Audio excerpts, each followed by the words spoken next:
Aloha. Welcome to Return on Wellness, a web series brought to you by Olympian Meeting. Hello and welcome to this episode 5,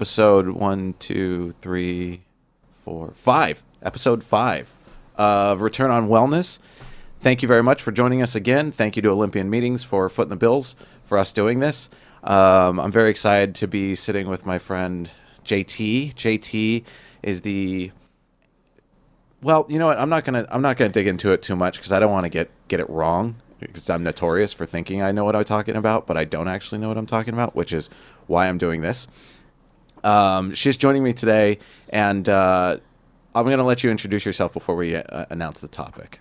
Yeah, so I am actually vice president and editorial director at Smart Meetings Magazine. I didn't know you were a vice president. It happened recently. Well, congratulations. This is perfect. Look at you. Executive. This is an executive web series now. Well, congratulations on that.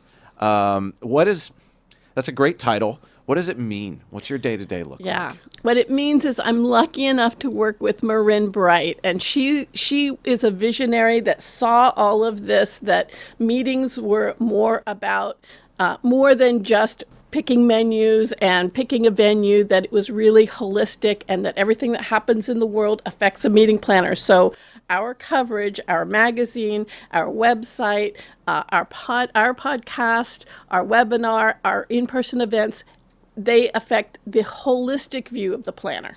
So whether it's marijuana at meetings, security at meetings, wellness, everything affects a planner, so that's what we write about. So my day is managing the team, making sure we're getting the best information to people out there, and talking to really smart people like you.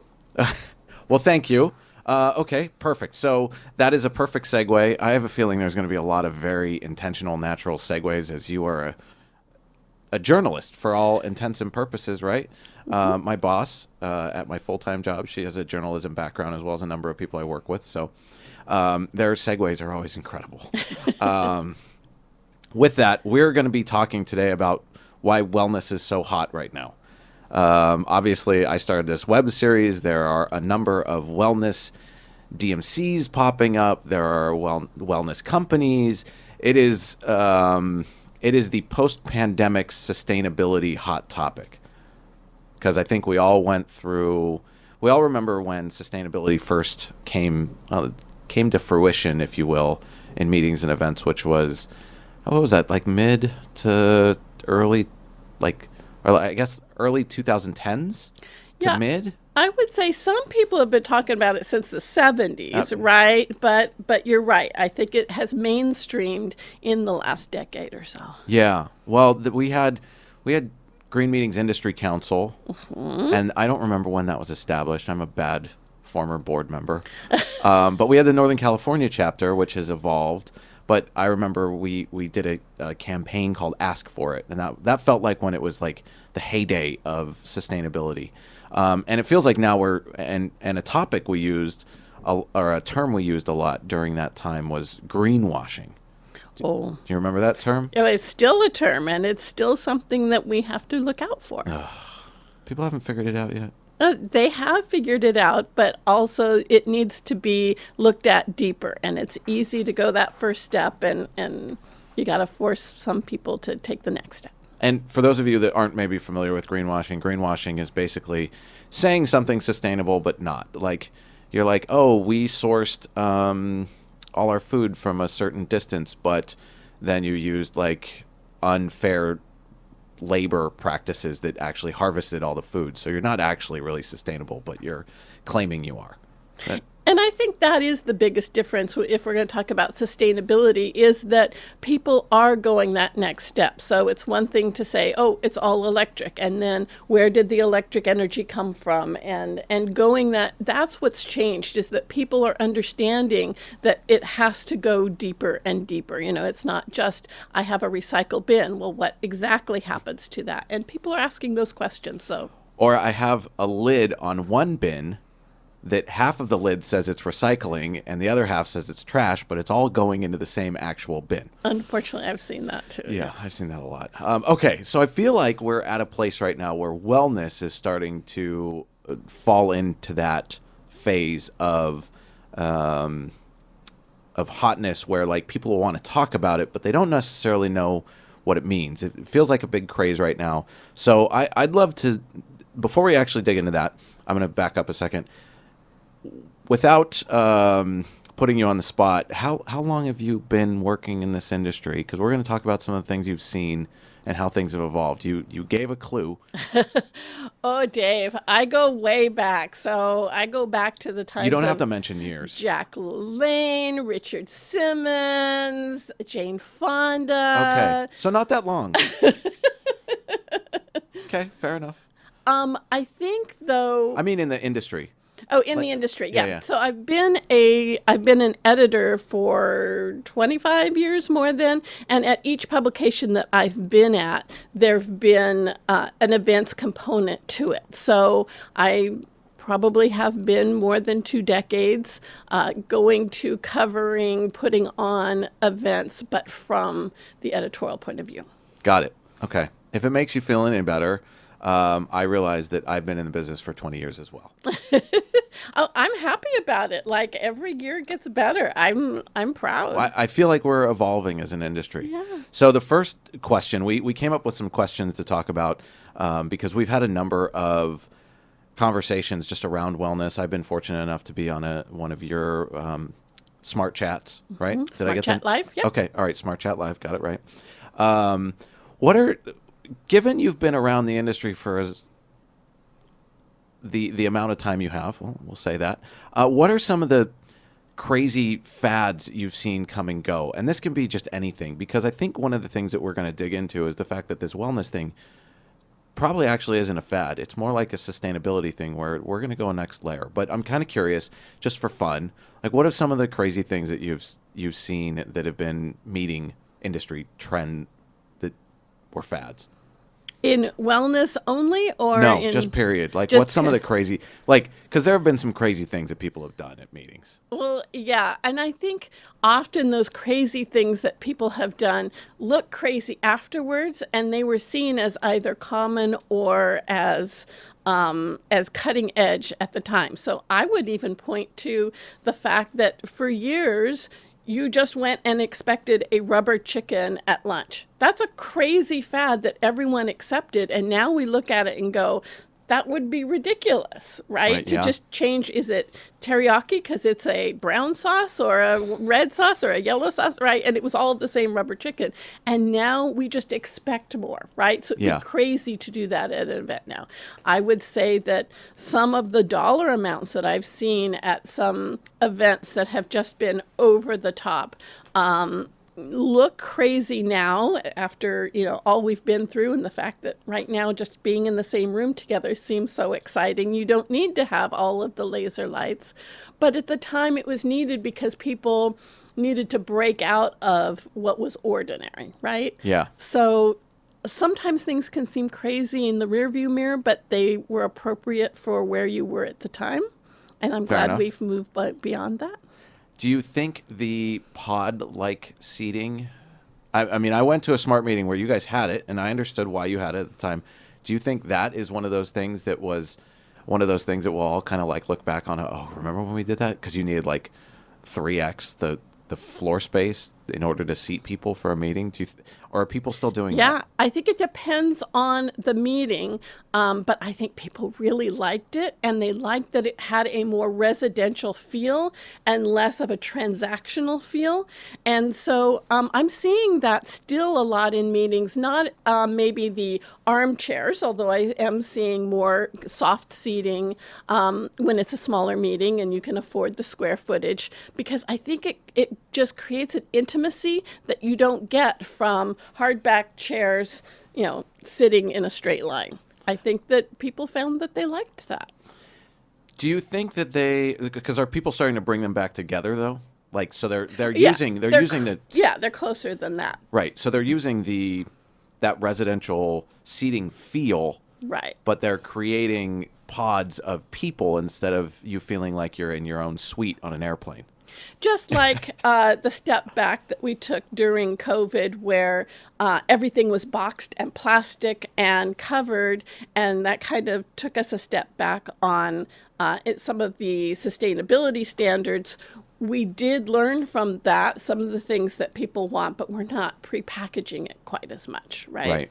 Yeah. And I want to go back to how you were comparing the wellness to sustainability. And I will say that it's actually integrated. So, sustainability and wellness, I mean, if you aren't in an environment that is healthy, then you can't be healthy. So, the two, not only are mirrors of each other, but they rely on each other. I could not agree more because there's I can't remember how many P's there are, but when it comes to sustainability, it's people, planet, something. There's a couple others, and I'm blanking. Do you remember? No? I want to say, purpose maybe was Yeah. one of them.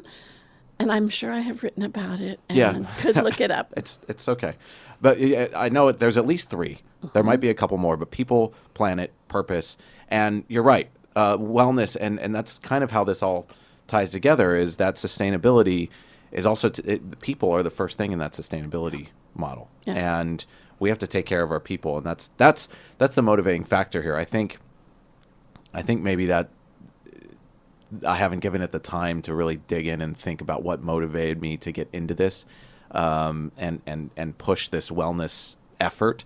But I think spending time in the sustainability space probably helped me understand the people aspect of it a little more than I realized at the time.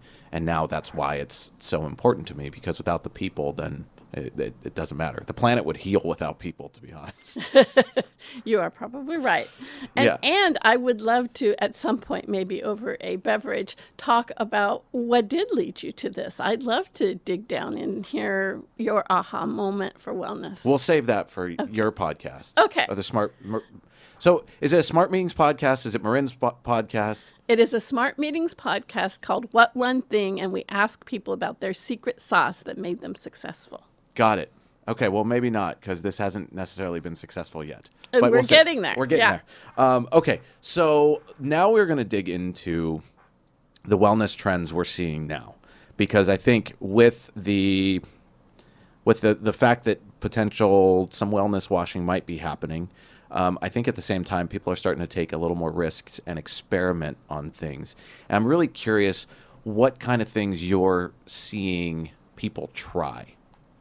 So here is what gives me hope for the future and makes my heart happy, is that what I'm seeing coming back is not people saying, okay, we are only going to serve you plant-based meals, or we're going to make sure that you do morning workouts. What they're doing is they're giving people agency. And they're giving people choices, and they are considering the whole person, as I talked about before. They're considering their mental health, they're considering their physical health, they're considering, whether they're comfortable in a space, they're considering neurodiversity, right? And they're letting people decide for themselves what is healthy for them. And to me, that's the trend that makes me smile. I think we might have to call this a wrap. Like, it only took a couple minutes to get to there. You're right, because that's really one of the things that we've talked about a lot is, and one of the things I talked about a lot last year was toxic wellness. Mm-hmm. And that's where people push their idea of wellness on other people, as I say on a web series where I'm promoting wellness. But the idea is exactly what you said. It's agency. It's yes and. It is giving people the opportunity to make the right choice for them at that time. You can't scrub the buffet of cookies because someone might be having a cheat day that day and they get to eat whatever they want. Mm-hmm. And if it's their cheat day, they're going to lose their damn mind if there's not something inappropriate, so to speak, for them to eat, because they get to. That's their day to regain their sanity and whatnot. So I love to hear that that's what you're seeing. And it's tough. I want to just segue directly into that because I think it makes sense. Giving people agency sounds terrifying to control freaks. Mm-hmm. I'm not calling meeting planners control freaks. No. I'm calling meeting planners control freaks. It almost I think one of the challenges we might see is as you're thinking through all these different things, it seems like it can almost probably come across as intimidating for all the things you have to seemingly accommodate for, if you will. Like, there's a lot of people who are like, special meals was about the extent of all they wanted to do. And now we're talking seating arrangement, agendas, things of that nature. How are you seeing planners? Are they embracing this? Are they struggling with it? Is it coming to them naturally? Different planners have different levels of competency when it comes to this, different levels of even flexibility and the ability to do that. But I will say the biggest character trait that determines whether they're going to be able to do it successfully is whether they can feel empathy, because planners also need to think about what is healthy for themselves. We have, and we've talked about this, we have a history of being proud of the fact that we haven't slept in 3 days and we've been eating out of vending machines, and we're pushing our bodies to the point where we cry every time someone drops a piece of paper, right? And so when we learn to take care of ourselves as planners, we can better take care of others. And when we take that same empathy and not think, what should they do? What do I want them to do? But think, if I were them, what maybe would be some of the choices I would want, can help them to better plan for everyone. I love the fact that it feels like you read all my talking points before you came. This is We fantastic. think alike. Yes. And I don't want people to think that this by any means is an echo chamber, that I'm only letting people on the show that You didn't know what I was going to say. No, I genuinely didn't. I'm fumbling for words because I'm like, well, dang, what do I talk about now? No, I'm just kidding. What do you think people are struggling with then when it comes to that? Because not everyone's on that page, and I think that's one of the things that people struggle with is they know that's what they should do. I think like most things in life, if you can see it, you can more easily do it. So the more that we model that in our events and because this is an industry that learns from each other. There's a lot of inspiration going on every day. So the more people do it, the more other people will see it and be able to do it for themselves and maybe iterate and make it even better, right? Yeah, I totally agree.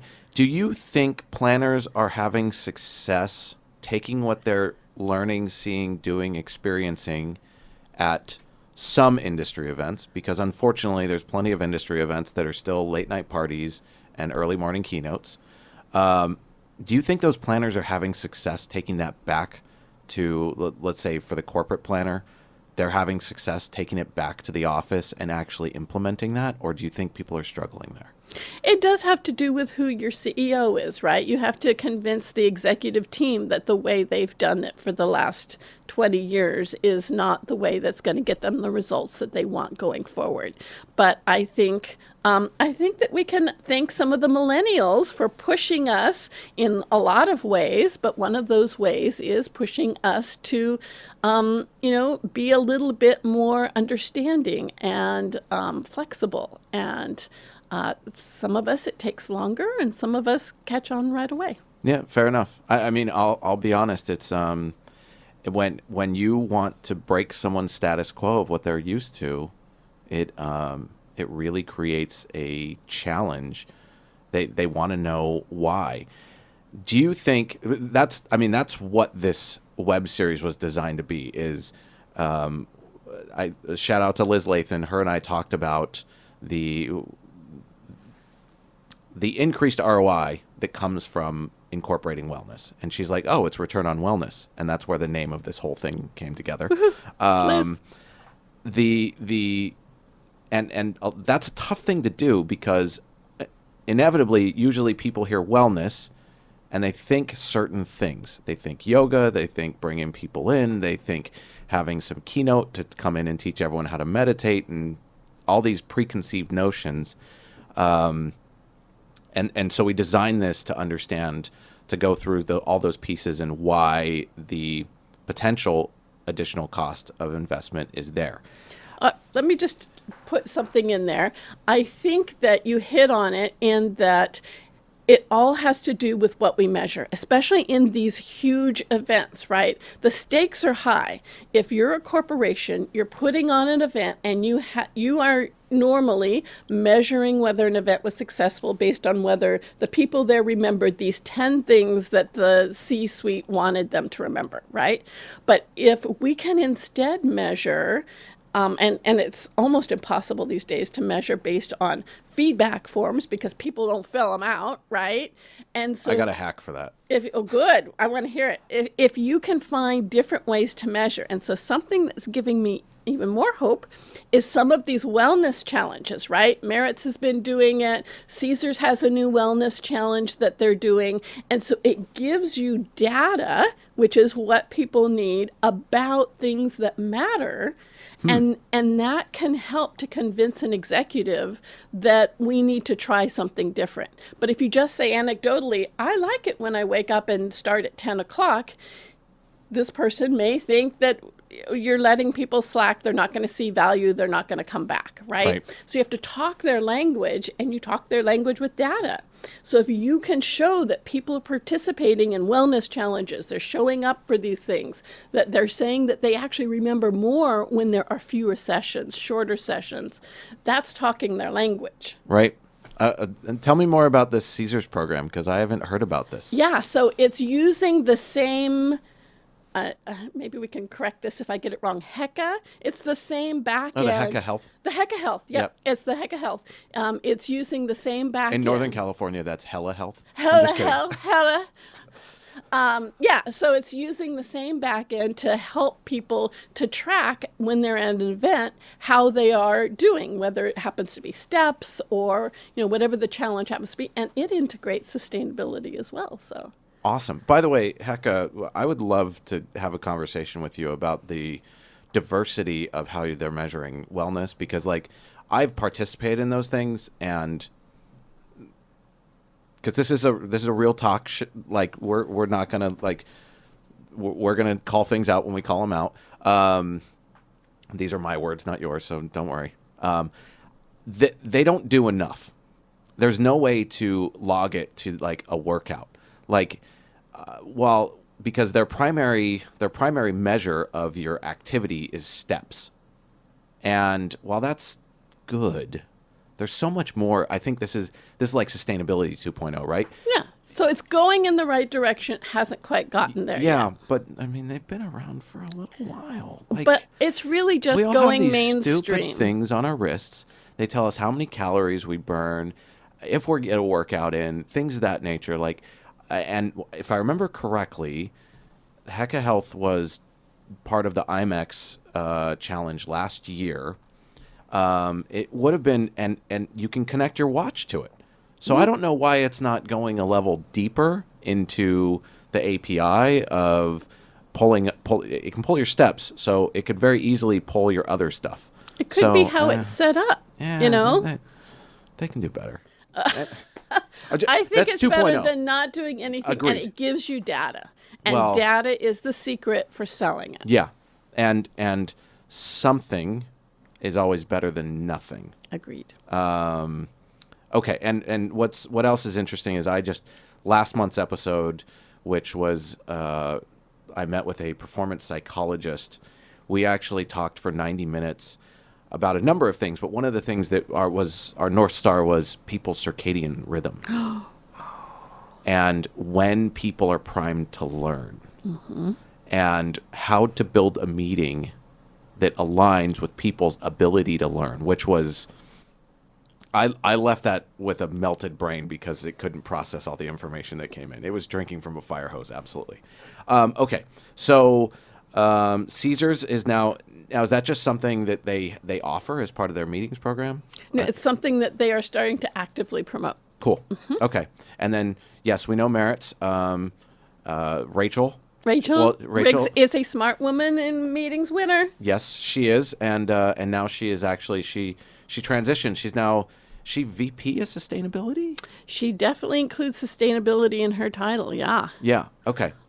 It's like there's a theme running through all of this, isn't it? Integration. It's people sustainability. Yeah. That's what wellness is people will burn out if they don't take care of themselves. Like you said before, like I've made the meme, you got to put your oxygen mask on before anyone else, because otherwise you're going to die. Quite literally, if you don't take care of yourself. So I feel like we kind of selfishly, I call it selfishly, but it's okay in this context, after the pandemic, we all became selfishly sustainable, in the sense that we are all now looking out for our own sustainability, We have to. because we weren't living a sustainable life. You brought something up earlier, and I this wasn't on the list of approved questions, but we're gonna dig into it, and that was the fact, this martyr syndrome that somehow we've all gotten very comfortable with and like to brag about. How do we break that cycle? Because that's a big thing. Like, people love to be like, to say all those things, and you're like, yeah, you should be ashamed of yourself. Like, instead of being like, oh, is it, do I and this is going off into a whole rabbit hole. Is it, do we talk about these things in a sense of justifying the fact that we have the greatest fucking job in the world, and people get jealous of us, so we have to bring up the not so great parts to make people feel bad for us, so that they aren't like, oh, you just get on planes and go drink champagne and sit in lounges and whatnot, because that's some of the time. But then, yes, we also work a lot of other stuff.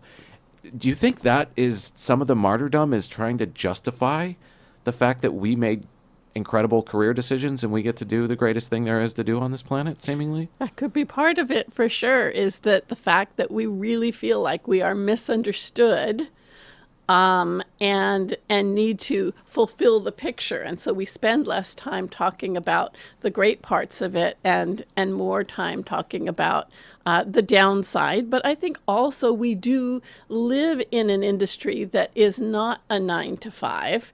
So it takes a little bit more intentionality in order to carve out balance within that. And the entire hospitality is part of that. Right. And then I think we just need to understand that we are living in the greater context of American productivity, right? And so I think that it's bigger even than our industry. It just happens to be pronounced in our industry because of the cycles of what we do and how we do it. Yeah.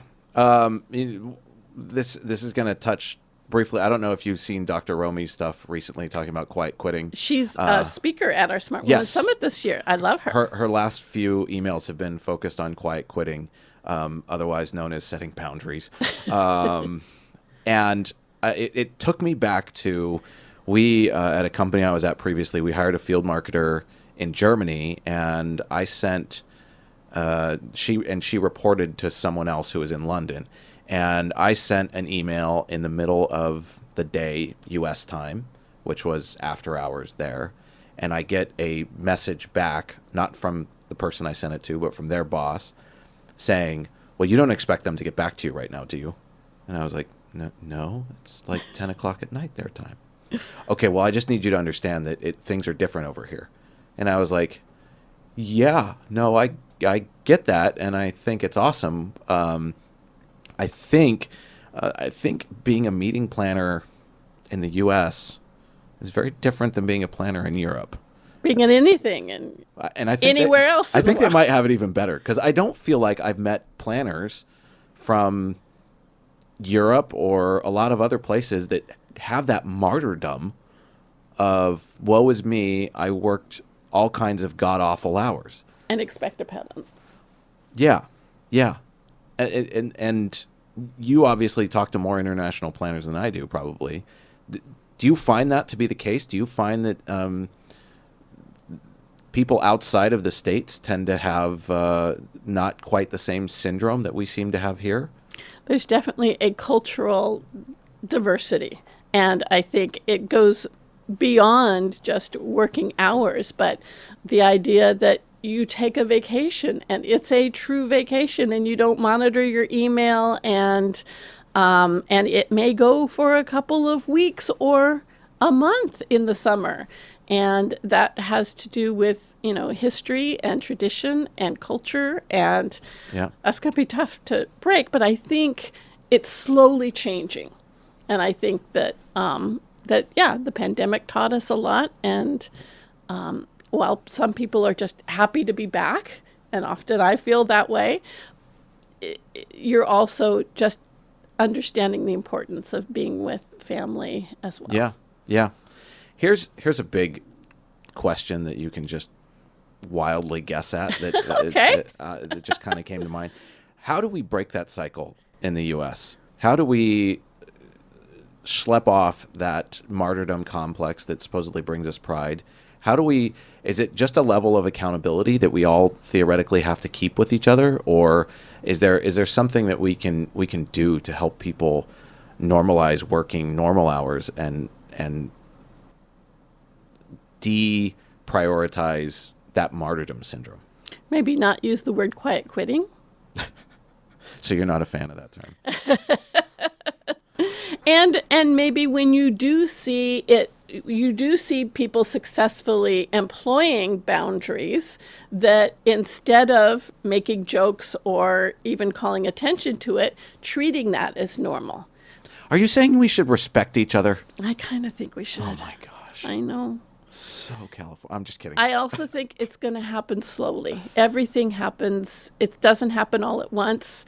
It's not a revolution. It takes time. It takes changing of the guards. But I think it's going in the right direction. Do you think our industry can actually do it? I think it will be forced to do it. Can you elaborate on that? Like what? I mean, right now we don't have enough people to fill all of the roles that are needed. And I did a story. I don't know if you know the Facebook group Hospitality Family, but it's basically people who work at hotels going on and talking about what really happens when you're cleaning a room and the things you find, and it's my just God. crazy.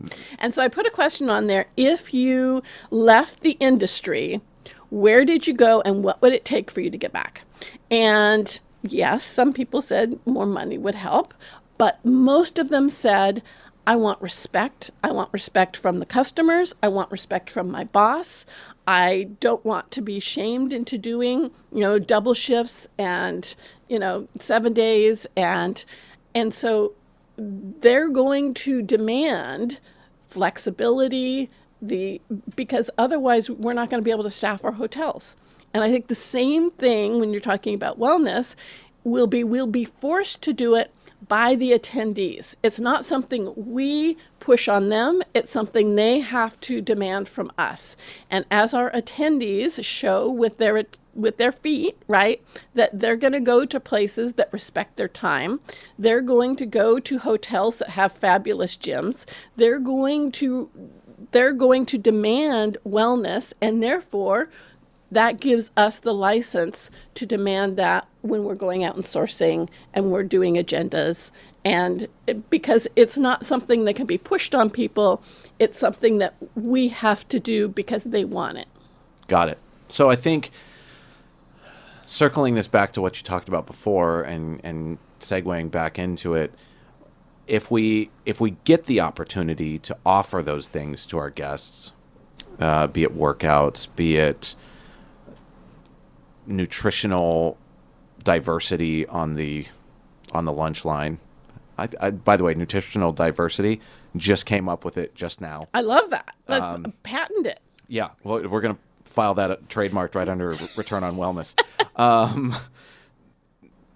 When we do that stuff, we need to, if we get the support for our executives to try it, and this is where my marketer comes out of me, do it without asking. Tracking what we did. So if you say, hey, we're going to offer workouts in the morning, and they go, okay, great, and they don't ask any more questions, which is the ideal situation, you track how many people came out for each session. Like last year, I got to lead a bodyweight boot camp session at IMAX. Nobody showed up. But all things being said, well, actually, sorry, one person did. Anka showed up. Anka. For a push-up challenge. Another Smart Woman winner. Yes. The push-up challenge that she challenged me to. She thinks I let her win. I just won. I didn't let her win. Sorry. And but they did it at 6:30 in the morning, the night after a crazy party. So I think if you're gonna take those chances, you need to be supportive of your attendees at the same time. So that, like, I'm guessing Tahira probably won't suggest me for another workout class, but it was also like the last day. It was like everything was stacked up against me, and I had a broken heart, which it was what it was. I kind of knew that was going to happen. Fortunately, I get to try again. I'm doing it at IRF in Vegas next month, and I'll that be there. one, oh, fantastic! But I'll never go to something called a workout boot camp. A bodyweight boot camp. That's okay. But that's okay. Yeah. I'll do something else that appeals to my sense of what wellness is to me. Right. So I think that's the thing. And that's one of the things that I'm seeing. While we're starting to give people more options, the good news is IRF is sign up in advance and it's already sold out. So that's exciting. One of the things that I'm seeing that I think we can get better at is, like, at IRF, it's only one workout class a day. It's not multiple every day. And when you do that, that's when you start isolating people. So, like, if they had yoga all 3 days, and they had meditation all 3 days, and they have bodyweight boot camp all 3 days, that is how you get people that's how you give people agency, right? Because they might come to the bodyweight boot camp on the first day because they're bright-eyed, bushy-tailed, they just got there, they've only spent one night in Vegas, and they went to bed on time, and they get up the next morning, they do bodyweight boot camp, they wake up the next morning, and they're like, oh God, I can't do that again. And they go to yoga so they can stretch it out. So I think that's one of the things. So I apologize. I totally went off the rails there. I'm going to bring it back. Okay. So we got to track that stuff, is what you were saying. Yeah. So if you do the classes, track how many people showed up. I will even go back to the conversation you had with the executive where you said, I'm going to do this, and they said, fine. I would say the ideal situation is where they said, I'm going to do, you say, I'm going to do this. And so you slipped it in at 6:30 because that was the only time you could think of. And they said, now, how do we maximize that? Hopefully they want to have a conversation. They support you to the point where you can say, well, you know what is actually best is if we could do stretches between sessions so that people or if we could have it be something that's a sign up in advance, or we could, so if you have a conversation, not just about, please, can I do this, but how do we maximize it, right? And then take the data and then iterate and do it better next time, right? Yeah. I completely agree with you. Do you think, how many planners do you think are in a place where if they said to their executive, we want to do morning workouts, that executive would actually ask additional questions? You know, I do, especially if it's a company where it really is a meetings company. And so the CEO happens to be a planner that is seeing all of this. I think you're going to have better hope. If you are within General Let's Mills, say someone like me, who reports to an executive at a tech company. then you have to have the data to say, you know, when people do morning workouts, they learn more, they retain information better. You have to bring the data to them and then say, and you know what, if we added this component to it, you know, a challenge or made it gamification or something like that, and then that you're talking their language and they might be more interested. Now, I think one of the things that some people are comfortable with, and I'm a very shy individual, so this isn't me, but some planners, struggle with their seat at the table, right? And the joke is, you don't need a seat at the table; you bring your own chair. I think that the thing that people might struggle with is initiating that conversation of, like, when they go into an agenda design meeting, they're probably not asked, well, what do you think we should do? Because, and we saw a lot of this going into the pandemic, some people really stepped up, and not everyone was comfortable with that. For the people that know that this is the right thing to do, that know this needs to happen, do you think the baby steps are okay of, like, hey, maybe we should offer people workouts in the mornings, and then they can do all the best practices behind the scenes, track it, and come back with exciting numbers? If that's all you think you can get, I say go for it, and then grow it from there, right? Yeah. I want to go back to something that you alluded to is a lot of times you have a conference and it's a big party the night before and then the 6:30 thing. I think the other thing that's changing that gives me hope is the non-alcoholic beverages, right? I think that going there and normalizing that, especially, this was something that I used to see back in the day that blew me away, is like middle of the day alcohol to me is just a nap waiting to happen. Like I can't drink in the middle of the day and then stay awake, right? So I think giving those fun alternatives of mocktails and smoothies and things that, and even at a late night, how they have bottled water that looks like it's a beer so that you're feeling that you're part of the socializing and not shamed and but still feel good the next day. I think that's normalizing, and that's a wonderful sign. I shared a article. I think I must have tagged you on it. It was this company that went to Coachella, and they had a zero proof bar, and that was the first time Coachella's ever offered that. And apparently they did gangbuster numbers. Yeah. Which it's also Coachella, so people were probably stimulating themselves in other ways. But that being said, one of the things you talked about was all the various things you cover. Excuse me. I really think, so let's say 18 months ago, 2 years ago, I got this thing called a Whoop. Tell me. So I work at a data company, so I love data stuff, and I'm a little nerdy that way. A Whoop is, it doesn't have a face on it, but it tracks your heart rate, it tracks your body temperature, it tracks your workouts, the intensity of your workouts. Mostly, though, it tracks your sleep. It's designed to never come off because the battery actually slides on and off of it. It's pretty spiffy design. I don't wear it anymore because I got obsessed with it and it wasn't good for me. But one of the things I noticed was how alcohol impacted my sleep. Oh. And the fact that even if I got 8 hours of sleep, so that was one of the other things it tracked is your recovery. So it track your sleep, track your different sleep cycles, and if I had even like 2 drinks, my recovery was garbage. Oh. Because it just impacts your ability to sleep. So I could have 10 hours and my recovery, like it's on a scale of like 1 to 10. I'd still get like a 2 on my recovery, even if I had 10 hours of sleep because of the things that happen when you drink. I think there is a big thing coming. I don't think it's a fad anymore. I think it's here to stay, is the fact that if you're going to have important information in the morning, your party the night before should end at a reasonable time and should give people the opportunity to either imbibe or not. And those people who choose not to shouldn't feel like outcasts. And so the question then here for you, because I'm glad that you brought up zero proof, is how fast is that scene evolving? Because it seems like it's happening really quickly, and it seems, and correct me if I'm wrong, people are also understanding that you can't just give people something with like 80 grams of sugar in it. Right. And sugar is just as much of a disruptor in your system as, well, maybe not as much as alcohol, but it's also a disruptor of your system, right?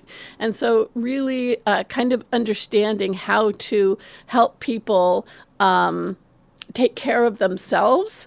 And it does go back to the culture of different industries, right? So there are some industries where the tradition is that you take customers out for drinks. And if you suddenly decide, I'm going to take them to a juice bar, but my competitor is taking them to a bar, then it might be more difficult. But if you're if you say you're in the gym industry, right, then it might be easier to offer something like that because people already understand and the tradition and the culture is different. So it's not going to happen all at once across the board. Right. But I think it will slowly happen as people get used to it and it gets normalized. What I've been hearing is it's really millennials that are driving the zero proof craze. Is that what you are seeing as well? I think a generational change is definitely happening. Yeah. Yeah. Oh, well, and I think one of the things where we as planners can get better is, let's say you're supposed to take people to a bar, but you find a bar, that's a new term now, Bar. that offers both. So like tonight, I'm meeting up with some people, and I know some of them like to drink, and I have some friends who they got 6 months into the pandemic, didn't like what they were doing to themselves, and were like, I'm done, and cut themselves off alcohol completely. Mm-hmm. I want that person to feel just as comfortable at that event as the people who want to drink. And so I looked up like best mocktail bars, and that's how I found where I was going.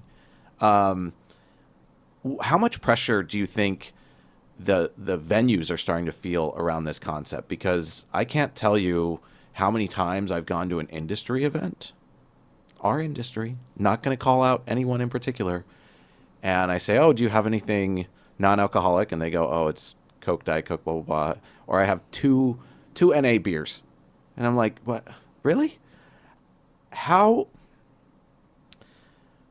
much pressure do you feel like hotels and venues are starting to feel on this trend? Do you think it's showing up? Because you hear this stuff more than I will. I'm actually going to go a little bit back to what I said before because we interview bartenders, chefs quite a bit, and they embrace and love the idea of creating really creative, mocktails, zero proof beverages. It's whether the audience and therefore the planner is going to embrace that as well, right? So I think that the resources at the venues and the hotels is there. It's whether they are taking the time as they're planning the menus to say, how can we work together to do something creative? And sometimes it's a matter of just time. They're like, give me whatever your normal menu is, right? And they don't take the time to have that conversation. Or my audience only wants Bud Light, right? And therefore, all I care about, I have been in those, this probably isn't for your show, but I was at a crazy event one time where they only had Coors Light, and a group of people actually went over a wall and across the street to a 7-Eleven to bring Bud Light back because they thought it was better than the Coors Light.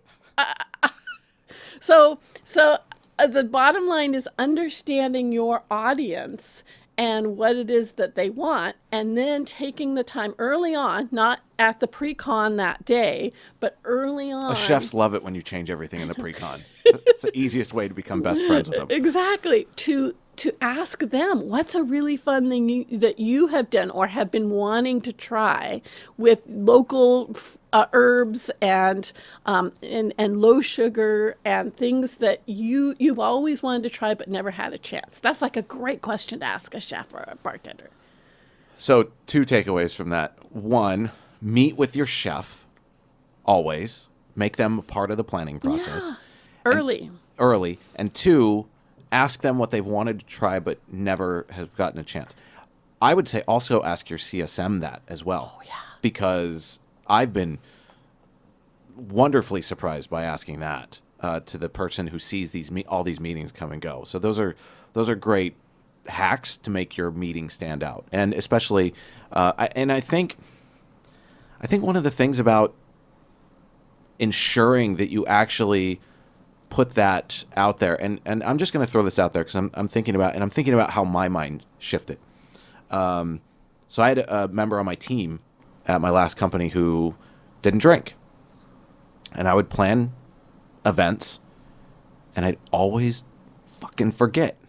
I would always forget because you got so much on your mind. Well, also because that wasn't my choice, right? That wasn't something that and so I finally took it upon myself to not drink for 60 days. And I was like, you know what? I need to appreciate and understand this more. And so I did that. It was hard, and it wasn't all at once, especially like 2 weeks in when I really genuinely felt great. I was getting amazing sleep and whatnot. My workouts were phenomenal.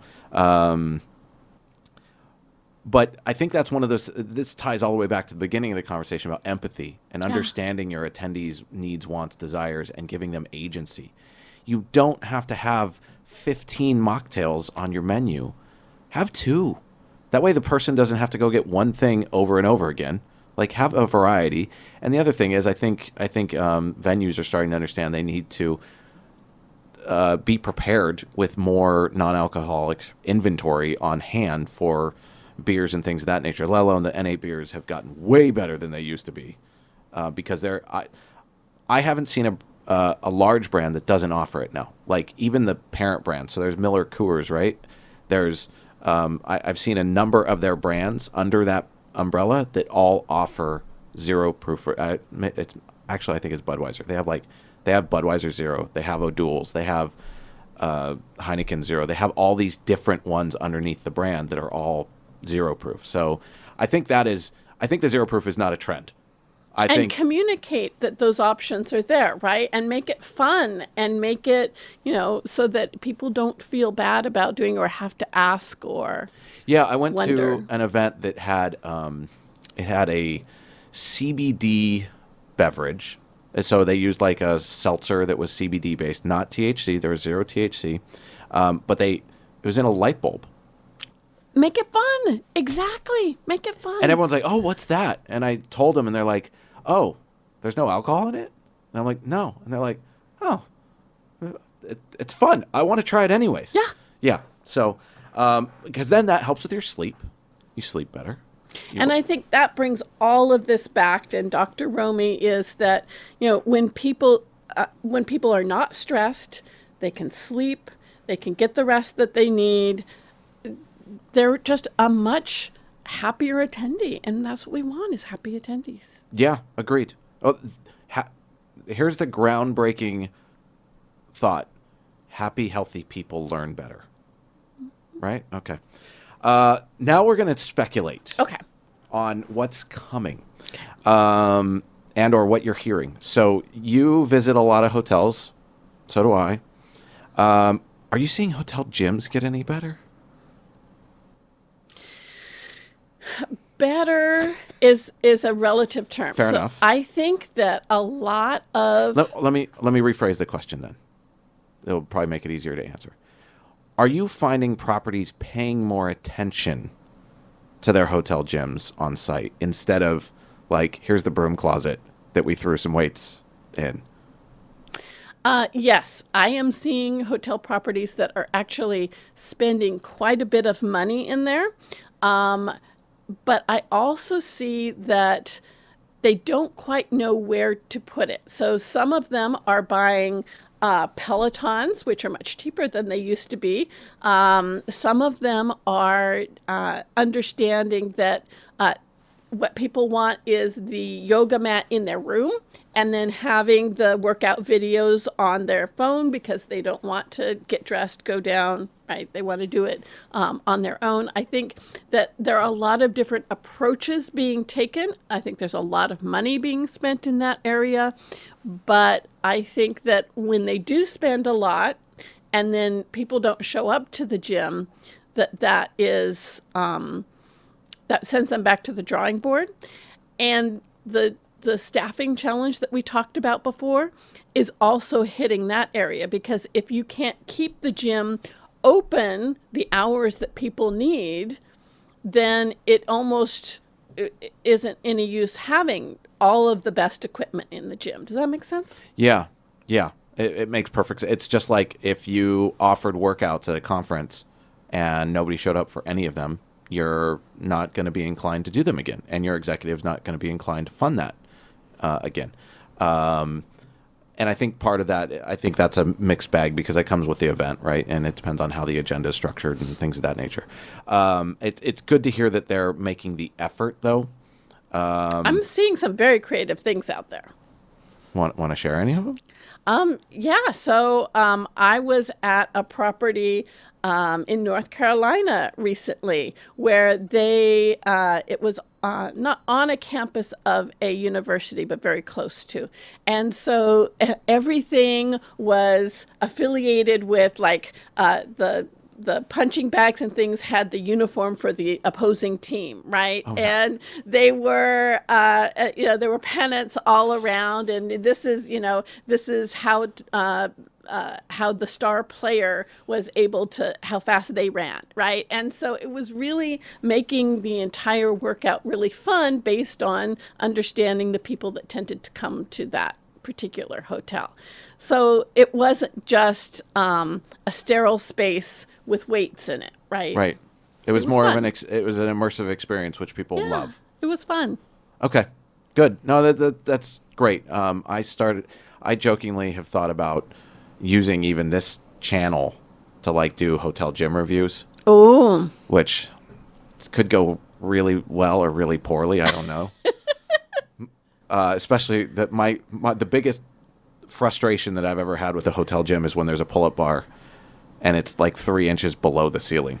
Because you can tell that they just threw stuff in there. They got the equipment from corporate and were like, just put it in this room, and they didn't measure anything.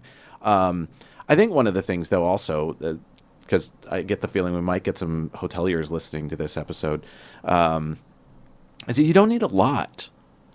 You need some space though. Like people can do a lot with very little, and I think giving people the room to do that. I think I tend to stay. We're a startup, so I tend to stay at fairly budget-friendly hotels. So most of the hotel gyms I go to are not staffed, which is also why they limit the types of equipment. But I can usually find almost everything I need. Like if you pick up a 50-pound dumbbell, there's plenty you can do with that to make yourself suffer. I'm glad to hear that they're paying attention to it. Are there any other trends in the wellness space that you're starting to see? Either you're like, oh, this is not going away, or that's weird. I've never seen that before, but it's interesting, and we'll see what happens with it. well, I think A little bit of trend spotting. one that we're following is the fact that a place like Equinox is now getting into the hotel business, right? The fact that they are a health first company that is mixing the two, as opposed to a hotel that is bringing in wellness. It is a wellness company that is bringing in the hotel aspect. And I think that kind of crossing of the lines is something that is very, very interesting.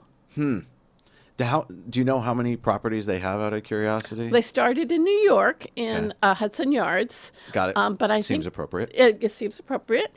And, it is not going to be an affordable property, but It's anything is affordable to somebody. It's not a economy level brand. Let's put There it you that go. way. but I think they have big plans, if all goes well, to open across the country and beyond. Okay, so they only have one as of right now. That's the only one I've seen.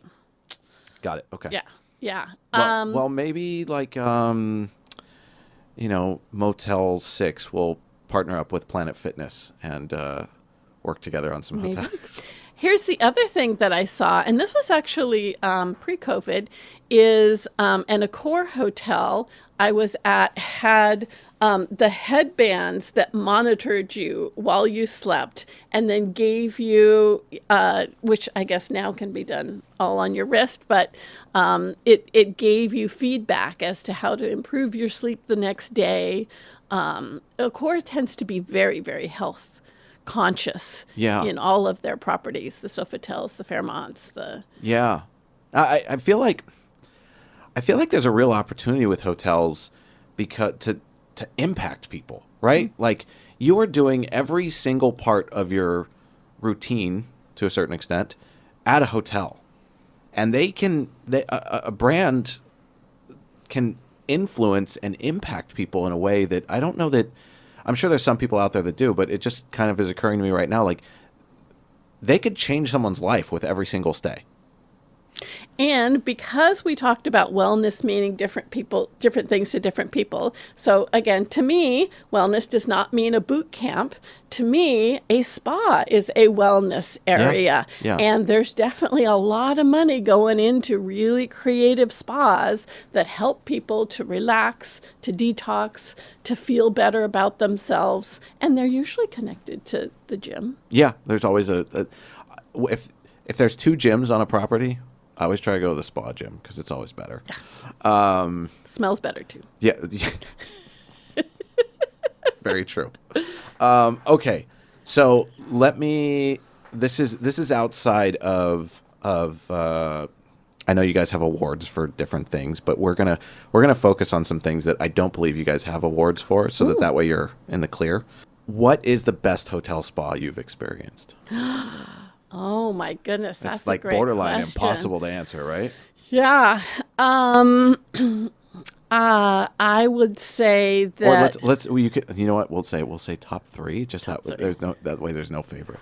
Well, one that stands out to me definitely is what is now a Waldorf Astoria resort at Pedregal in Cabo. That is a life-changing spa. Like, it's just absolutely gorgeous.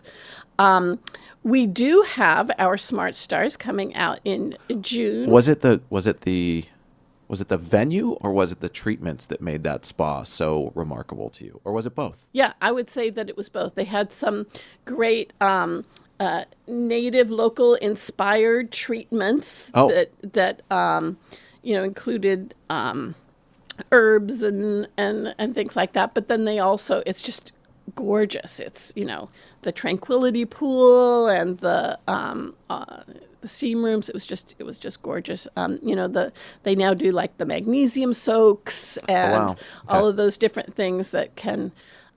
But yeah, so we do actually have awards for everything because we feel that recognizing excellence encourages more excellence. So the Smart Stars has both a best spas and a best wellness hotels this year. Thanks Where'd you to get that idea? Yeah. You're doing it? Yeah, it's in there.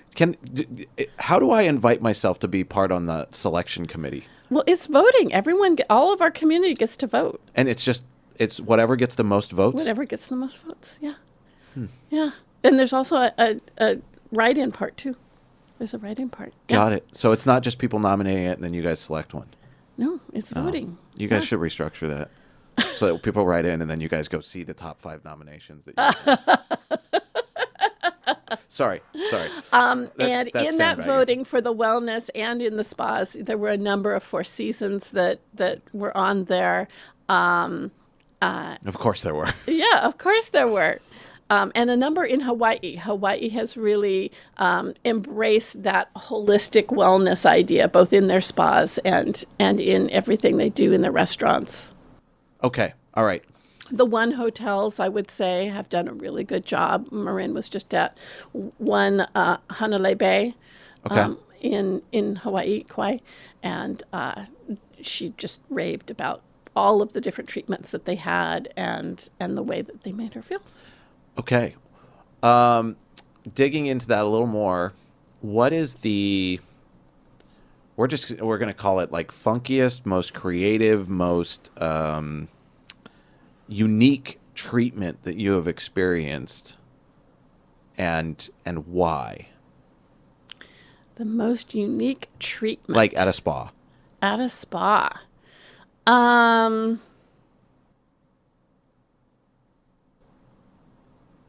Can I change the question a little bit? Sure. I just made the question up, so Good. yeah, sure, you can change it. I'm going to give you a different question. Perfect. So, what is the most unique and effective wellness experience that I have seen or experienced? How about Sure. Okay, we can go with that. And I would say that I really like it when, and audiences really like it when they are allowed to express themselves. So a lot of times that is dance, right? When they open up the dance floor, again, with or without a bar, and people are able to express themselves, come together, move, I love it when you're, within a session and they bring someone in, whether it's, the drumming or, Yeah. and get people involved in really being able to, because that kinetic energy is a great way for people to have releases at events. So anything I think that gets people moving is a positive. I love it. One of the things we discussed on the last session was that, and one of the reasons I didn't even realize I was doing it for this reason, but I learned that when you are within 3 feet of people, you exchange electromagnetic energy. That's when I was setting this up. I remember sending out the emails and saying, I'm doing everything in person. And some people were like, really? Like, why don't you just do it on Zoom? I'm like, it's not the same. It's not the same. I'm also a live meeting junkie, so I like the in-person stuff.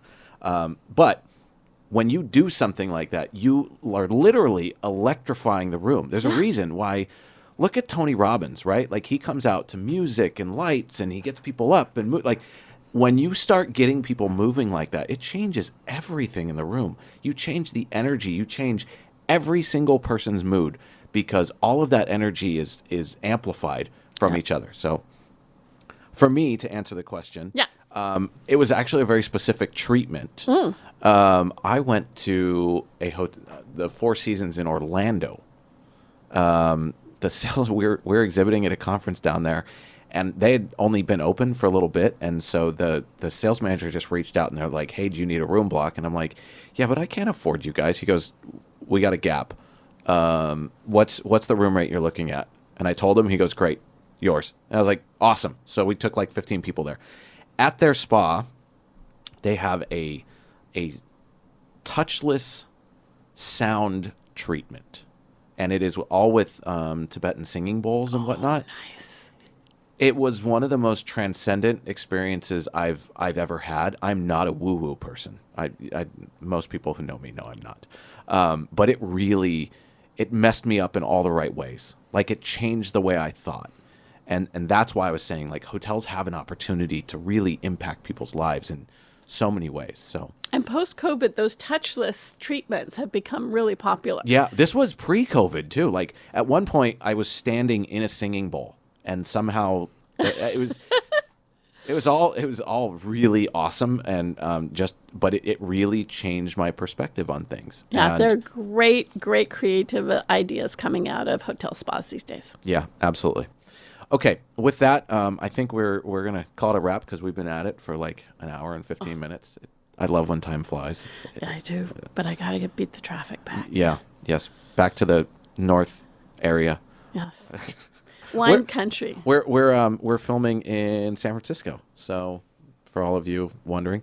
Okay, great. Well, then I will let you get out of here. Thank you so much. Thank you for inviting me. Any parting thoughts for planners to keep pushing forward in the challenges they may have? Yeah, I would just say, remember that what you're doing is a win-win-win. It helps you, it helps the attendee, it helps your company, and it also helps the hotel property be able to feature all of the great things that they do and have people remember it.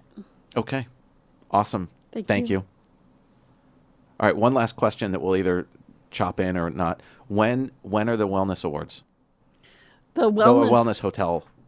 June. It's in the June magazine. It's in the June magazine. So Smart does that Stars mean Wellness. nominations are open now? It's already at the printers. Oh, it's already done. Oh, you added it. I completely missed it. Well, I added it as soon as you told me. Yeah. You said that seems like a great idea, and then I didn't realize you actually moved on it. Yeah. That's fantastic. It's at the printers. Well, okay. So this episode is going to air at the end of May. So that means June 1st, it'll be out on the streets, up on the website, and then it'll be in mailboxes. okay. What is so now? I'm out of sheer curiosity because when people see this, they're going to find out about it. What's the actual category? Is it best wellness property or? Ooh, I'll have to get that to you. It is, it's Smart Stars, and then the category for it is, I think it's Best Wellness Hotel. What was the criteria for that, if I can ask? It was you and I going back and forth and saying, and then we put it on the voting, and then people voted. And I Oh, my don't think goodness. anyone did it because there's also a write-in part, but I Right. don't think there were any write-ins. So it was the 4 that we came up with. Oh, well, awesome. Let's see. That was the was a- Wave. The Wave was on there. Yeah, Wave in there was Orlando. a Four Seasons. There Four was Seasons. a Waikiki one. Okay. I should have memorized all this. No, it's quite all right. I'm sure it's in our messages, but that's amazing. Well, there you go. Go check it out. Smart Meetings, Smart Stars, right? Smart Stars Awards. Yep. Okay, go Best see who- wellness hotel. Go see who won it. I'm really curious now. Okay, all right. Now we're really ending it. I'll have them drop that back in. Okay, thank you so much. Thank you so much for joining Return on Wellness. For help integrating these ideas, please scan the QR code. We sincerely hope you join us for our next episode of Return on Wellness.